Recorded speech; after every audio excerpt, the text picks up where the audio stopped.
Matapos makamit ang Lifetime Achievement Award at mapabilang sa Philippine Sports Hall of Famer, patuloy ang pagbibigay ng inspirasyon ni Adeline Dumapong Ancheta sa mga kabataang atleta ng bansa bilang isang coach.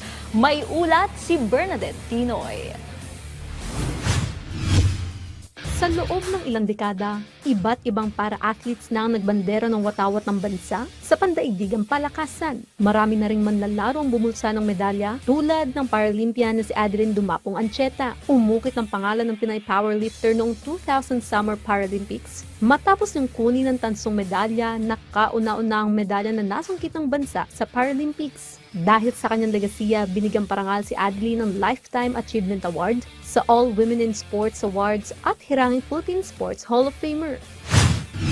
I've been an athlete for 27 years and I have never really expected it. So, ayun, alam yun, papalagay lang yung pangalan ko kahit hindi mapili just to be considered for it is already such an honor, no? Matapos naman i-anunsyo ang kanyang pagre-retiro noong 2024, patuloy ang pagbibigay inspirasyon at suporta ni Dumapong sa para-sports community bilang coach. Anya maraming young para-athletes ang may potensyal na mamayagpag sa international scene.